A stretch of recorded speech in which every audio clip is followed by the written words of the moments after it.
वही लोग जाएंगे जिन्होंने पाप किया है। चंद्रशेखर के मुताबिक महाकुंभ में उन्हें ही जाना चाहिए जिन्होंने पाप किया है। चंद्रशेखर ने यूपी सरकार पर भी निशाना साधा और कहा कि यहां जंगल राज।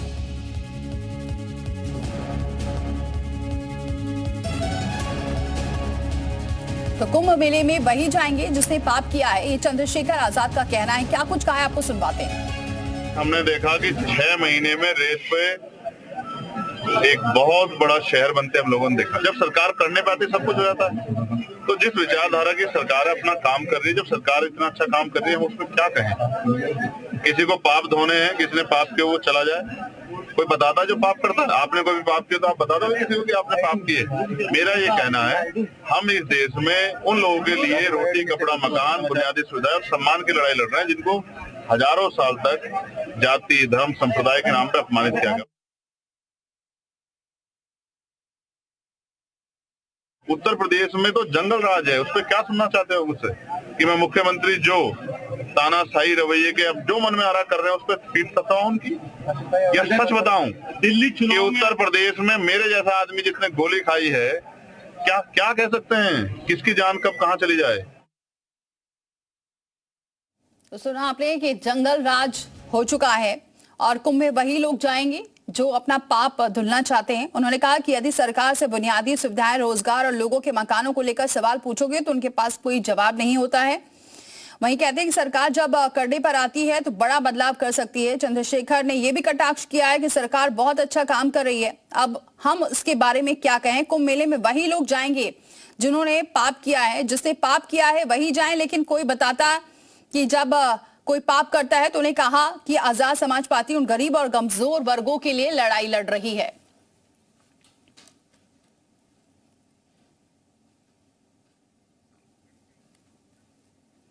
और चलिए हमारे साथ दो मेहमान हमारे साथ जुड़ चुके हैं। प्रवक्ता बीजेपी के जुड़ चुके हैं दीपक सोनकर जी, बहुत स्वागत है दीपक जी हमारे साथ जुड़ने के लिए। और सपा प्रवक्ता के हमारे साथ जुड़ चुके हैं धर्मेंद्र सिंह जी, बहुत स्वागत है धर्मेंद्र जी हमारे साथ जुड़ने के लिए। धर्मेंद्र जी, ये जो विपक्षी पार्टी लगातार सवाल उठा रही है महाकुंभ को लेकर, क्या लगता है कि महाकुंभ को लेकर भी सियासत होनी चाहिए, जिसकी पूरे देश दुनिया में प्रचार होता है, सब महाकुंभ के बारे में जानते हैं, बताने की जरूरत नहीं है, लेकिन महाकुंभ को लेकर सियासत करना कितना जायज है? नहीं, महाकुंभ को लेकर के बिल्कुल सियासत नहीं होनी चाहिए। और महाकुंभ शानदार हो, दिव्य हो, भव्य हो और न भूतो न भविष्यत इस तरह हो, ऐसी कामना हमारी है कि ईश्वर उसको सफल बनाए और लोग वहां जा करके पुण्य लाभ अर्जन करें, अपना जो पिछले जन्मों का पाप हो उससे मुक्त हो, जिन्होंने जो गलतियां की हैं उस ऋण से ऋण हो और आगे के लिए अपना जो हमारे हिंदू मैथोलॉजी में मोक्ष प्राप्त करने के लिए माघ मेला, गंगा स्नान होता है, वो पुण्य की प्राप्ति हो। अब लेकिन विपक्ष का काम है, हमारा जो काम है, जब 12 साल पहले कुंभ हुआ था, वहां अगर कुछ काम अधूरे रह गए, उनका इंफ्रास्ट्रक्चर कंप्लीट नहीं हुआ, समय से सारे काम नहीं हुए जो कुंभ से रिलेटेड थे, तो सवाल उठाना लाजमी है कि अब तो भारी भरकम बजट है। हम लोगों ने महाकुंभ किया था, उसका कई गुना, सैकड़ों गुना बजट है और पर्याप्त समय मिला, सरकार को 2-2 कार्यकाल मिला और तब भी समय से अगर कोई परियोजनाएं पूर्ण नहीं होती हैं तो सवाल तो उठेगा ही। बाकी देखिए, मुख्यमंत्री जी रोज जाए, किसी कोई आपत्ति नहीं हो सकती, लेकिन महत्वपूर्ण यह है कि समय से सारे कामों का पर्यवेक्षण दिल्ली रह के भी कर सकते हैं, वहां जाके भी कर सकते हैं, समय से पूरा हो जाए, श्रद्धालुओं को पूरी सुविधा मिले। तो अभी तो श्रद्धालु पहुंच रहे हैं, पूरी कोशिश है सरकार की कि हर वो सुविधा दी जाए जिससे श्रद्धालु कोई दिक्कत ना हो, जो वहां पर रहेंगे साधु संत उन्हें कोई दिक्कत ना हो, लेकिन शुरू से ही सवाल उठ रहे हैं। सवाल नहीं, सवाल इसलिए उठ रहे हैं कि जो बुनियादी जरूरतें वहां की हैं उसको पूरा करने के पहले सरकार केवल प्रचार पर ध्यान दे रही है। भाई, महाकुंभ का एक बहुत पौराणिक इतिहास है, राजा हर्ष के समय से चला आ रहा है और कहीं कहीं तो अखाड़ों की परंपरा 600 कुछ BC में हुई है। उसके बाद भी सरकार निमंत्रण जैसा और अपना वहां होर्डिंग्स में हमको लगता है 1/3 तो खर्च जो है पूरे बजट का इन्होंने अपने प्रचार पर किया है। तो सवाल उस पर, जब आप उसको पेटेंट करना चाहते हैं, अब तक जो भी सरकारें रही, इवन मैं आपको बताऊं चाहे ब्रिटिश धर्मेंद्र जी ये बताइए, जो चंद्रशेखर आजाद ने कहा कि जो महापापी है वही जाएगा महाकुंभ, वो अपने पाप धोने जाएगा, इसको लेकर आप क्या कहेंगे? देखिए, हमको चंद्रशेखर के बयान पे हमें कोई टिप्पणी नहीं करनी है, लेकिन वहां जो हम लोगों को जो जानकारी है, हम लोग जो पढ़ते सुनते आए हैं, हमारे परिवार के लोग कल्पवास करते रहे, वहां हमारी आजी दादी सब लोग रहती रही महीने महीने भर, वो लोगों का कहना ये था कि गंगा स्नान करने से पुण्य लाभ होता है, गंगा स्नान करने से महाकुंभ में मोक्ष की प्राप्ति होती है और पुराने जन्मों के पाप कट जाते हैं, और जो लोग गलती करने जा रहे हैं पाप और ठीक है। दीपक सोनकर का जरा रुक करते बने रहिए सर हमारे साथ। दीपक जी, ये जो बयानबाजी लगातार चल रही है, चलिए वो जो कामकाज को लेकर सवाल उठा रहे हैं वो तो ठीक है, लेकिन बार बार ये भी कहा जा रहा है कई लोगों के द्वारा, चंद्रशेखर आजाद ने तो कहा है, लेकिन ये सुनने को मिल रहा है विपक्षी पार्टियों की तरफ से, वही लोग जाएंगे महाकुंभ जो अपना पाप धोना चाहते हैं या पापी है? देखिए, ये पहली बार नहीं है जो सनातन का अपमान करने का काम किया गया है, जो हिंदू संस्कृति का अपमान करने का काम किया गया है।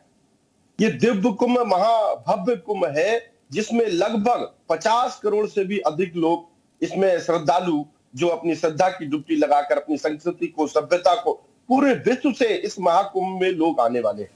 पूरी दुनिया में एक महाकुंभ का संदेश जाने वाला है। मगर एक और क्या है, जो केवल तुष्टीकरण की राजनीति करने के लिए, एक धर्म को खुश करने के लिए हमेशा से हिंदू धर्म पर टिप्पणियां करना, हमेशा से संस्कृति पर टिप्पणियां करना, हमेशा से संस्कृति सभ्यता पर टिप्पणियां करना, ये लगातार दूसरी पार्टियों के नेतृत्व में रहा है। केवल एक वोट बैंक को खुश करने के लिए अलग अलग तरीके की टिप्पणी करते हैं। आज देश की दुनिया, प्रदेश की दुनिया और देश की जनता ये चाहती है कि जिस तरीके से दिव्य कुंभ है, महाभव्य कुंभ है, उसमें एक आस्था की डुबकी लगाकर अपनी संस्कृति को, अपनी सभ्यता को एक प्रतीक चिन्ह बनाकर जो दुनिया के लोगों के लिए प्रचलित करने का समय है, जो दुनिया के लोगों के लिए प्रतीक है, ये भव्य महाकुंभ के लिए करके इतनी बड़ी, जब तैयारियों की चर्चा हो रही थी, मैं तो कहूंगा धर्मेंद्र जी से भी और इनकी पूरी पार्टी को मैं निमंत्रण दूंगा। देखिए, अगर किसी सरकार अगर कोई कार्यक्रम कर रही है, अगर किसी के निमंत्रण देने का काम करती है, ये और अच्छी बात है कि आपका स्वागत करती है, आपका वेलकम करती है कि आप आइए इस महाकुंभ को देखिए। बिल्कुल, उस टाइम भी देखा क्या था जब राम मंदिर का उद्घाटन हो रहा था, उस वक्त भी बहुत सारी ऐसी बातें सामने आई थी, इसको लेकर भी सवाल उठाए जा रहे थे। अब महाकुंभ को लेकर भी लोग सवाल उठा रहे हैं। हमारे साथ जुड़ चुके हैं इंद्रेश कौशिक भी, हिंदू धर्मगुरु हैं। बहुत स्वागत है इंद्रेश जी हमारे साथ जुड़ने के लिए। इंद्रेश जी, ये जो बयान सामने आ रहे हैं कि महाकुंभ में वही लोग जाएंगे जो अब पापी हैं, पाप धोना चाहते, और सरकार के कामकाज को लेकर सवाल उठा रहे, इसको आप कैसे देखते हैं? देखिए, पहले तो इस महाकुंभ की मैं बहुत बहुत बधाई देता हूं, संपूर्ण विश्व को बधाई देता हूं। महाकुंभ, मैंने कहा, एक बहुत बड़े आवरण का नाम महाकुंभ है, जहां पे जाने के बाद में तन मन मनसा वाचा कर्मणा, मन से भी वाणी, मन से भी, तन से भी, कर्म से भी व्यक्ति पवित्र हो जाता है। उस स्थान का नाम महाकुंभ है। 12 वर्षों में एक बार महाकुंभ आया है, और ऐसे अवसर में अगर व्यक्ति ये कह रहा है जो बड़े पापी हैं वो लोग जाते हैं, हमारे वेदों में एक बात कही गई है कि अन्य स्थाने कृतम पापम धर्म स्थाने विमुक्ते। अगर दूसरे स्थान पे कोई पाप हो गया तो धर्म स्थान पे जाकर के उसको धुल सकते हैं, लेकिन धर्म स्थाने कृतम पापम किम कहा विमुच्यते, अगर धर्म स्थान पे कोई पाप हो गया तो कहां धुलेगा।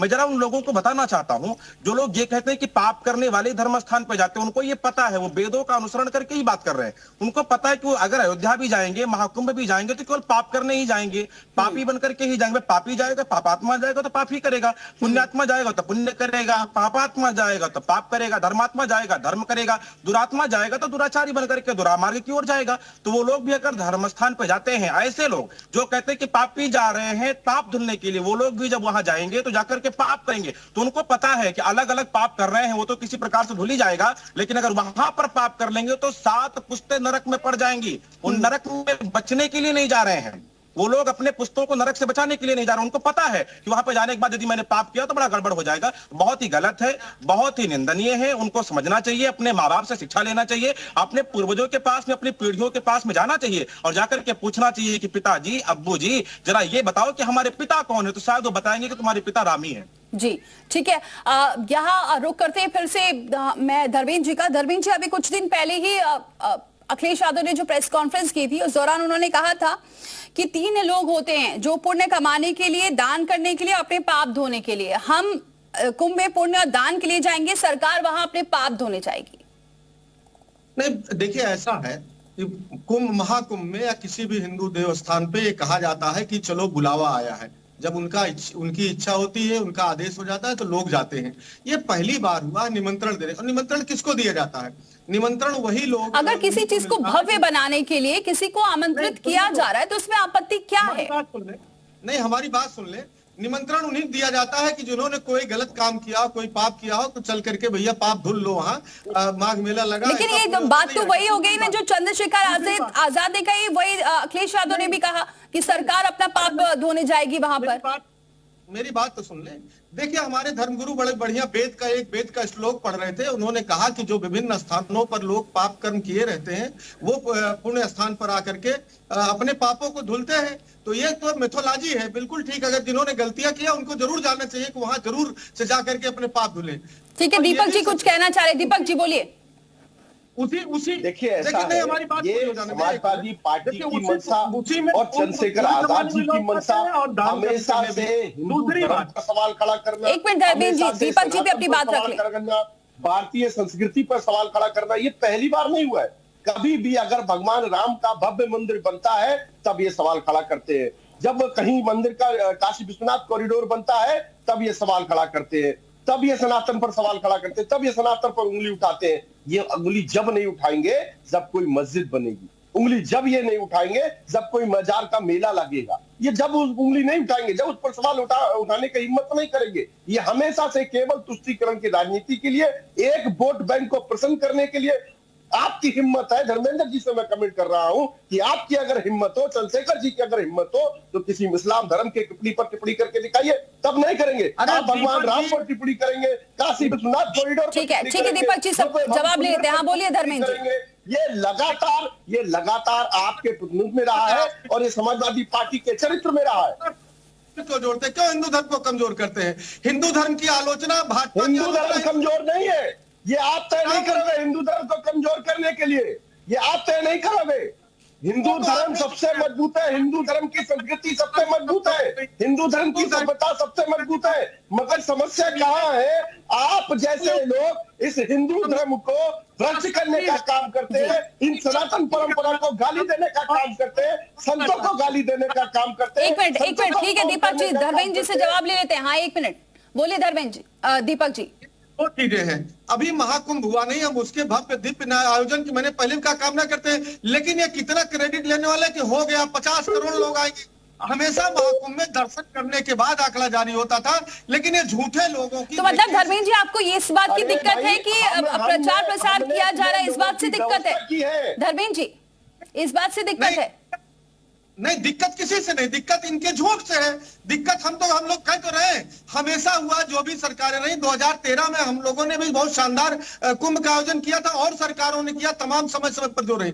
लेकिन इनको लगता है जैसे पहली बार करके आए, इवेंट लेकर के इनके घर का इवेंट है, घर के इवेंट में न्योता, शादी ब्याह में न्योता दिया जाता है व्यक्तिगत। दूसरी कार्यक्रम को उसकी व्यवस्थित रूपरेखा देना, उसको दिव्य बनाना, उसको व्यवस्थित रूप से करना, आने वाले यात्रियों की सुविधा और व्यवस्था की चिंता करना, उनके स्वास्थ्य की चिंता करना, उनके आने और जाने की व्यवस्था करना, ये सरकार ने पूरी तरीके से व्यवस्थित किया है। मैं तो कह रहा हूं ना, मैं कह रहा हूं कि आप जा करके देखिए, आस्था की डुबकी लगाइए, तब जाकर के बताइए कि जो आपने कराया था। ठीक है दीपक जी और धर्मेंद्र जी बने रहिए। एक बार जरा हम इंद्रेश जी का भी रुख कर लेते हैं, आप दोनों बने रहिए। इंद्रेश कौशिक जी, क्या ये जो प्रचार प्रसार किया जा रहा है, बताया जा रहा है, भव्यता के बारे में बताया जा रहा है, जिससे कि ज्यादा से ज्यादा श्रद्धालु पहुंचे, क्या ये गलत है? देखिए, रामचरितमानस में आप चौपाइयों में जाएंगे, राम जी को राजा बनना था। मैं इस बात को बड़ी जिम्मेदारी के साथ में इसलिए कह रहा हूं क्योंकि विश्व का राष्ट्रीय चैनल है जी न्यूज, शायद ये पूरे विश्व को ये बात जाकर के बताएगा। राम को राजा बनना था, सब बड़े प्रसन्न थे, लेकिन उसमें एक मंथरा थी, वो दासी जरा रुष्ट हो गई, उसको अंदर से वेदना, अंदर से कुंठा जागृत हो गई और वो जाकर के गली गली में रो रही कि राम राजा बन जाएंगे तो क्या होगा, भरत दास बन जाएगा, भरत की माता कई दासी बन जाएगी। शिशुपाल की कहानी आप पढ़ेंगे, शिशुपाल को गाली देता था और भगवान श्री कृष्ण की बुआ ने भगवान कृष्ण से एक वचन ले लिया था कि मेरे बेटे की 100 गाली माफ कर देना। उनकी 100 गाली भगवान इस नाते माफ करते रहे कि कोई बात नहीं, बुआ का बेटा। तो लोगों को लगा, शिशुपाल को लगा कि हम बहादुर हैं, ये कृष्ण कमजोर है, लेकिन भगवान तो गाली गिनते रहे। जिस दिन 100 गाली पूर्ण हुई ना, उसी दिन काट करके बहा दिया।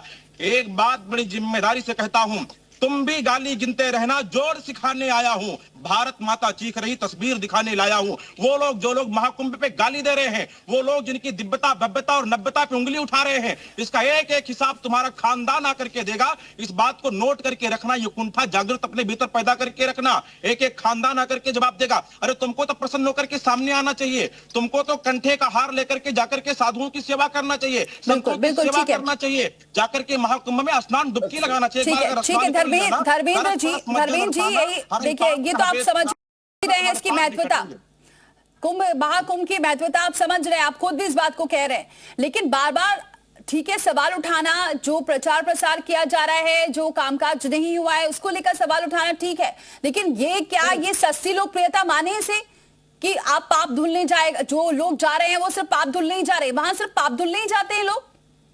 अरे मैंने पहले कहा, देखिए दो चीजें हैं, नहीं क्योंकि बयान आया ना, बयान पे आप बता नहीं रहे, आप गोल गोल बात घुमा रहे हैं। भाई मैं चंद्रशेखर रावण का न प्रवक्ता हूं ना उनके बयान से। नहीं चंद्रशेखर आजाद, ये तो अखिलेश यादव ने भी तो कहा ना कि 3 तरीके के लोग जाते हैं वहां पर, हम तो पुण्य कमाने जाएंगे और सरकार पाप धोने जाएगी। सरकार पाप कर रही है, सरकार पाप की है तभी तो हमारा देखिए हिंदू मैथोलॉजी में मैंने 3 चीज कहा, पाप पुण्य कमाने जाते हैं, दान करने जाते हैं, मोक्ष प्राप्त करने जाते हैं, और ये खुद भी आपने वेद के श्लोक में कहा कि जो पाप किए हो पाप धुलने भी जाते हैं। ये तो हमारे यहाँ है, इसमें कौन सी गलत। दूसरी बात सुनिए, जो बात को बार बार भारतीय जनता पार्टी घुमा देती है, वहां अगर श्रद्धालुओं को बुनियादी सुविधाओं, ठीक है सर, मेरे पास समय कम है इसलिए मैं आपको रोकना चाहूंगी। बहुत शुक्रिया आप सभी का हमारे साथ जुड़ने के लिए, अपना समय देने के लिए। सर रोकूंगी मैं धर्मेंद्र जी।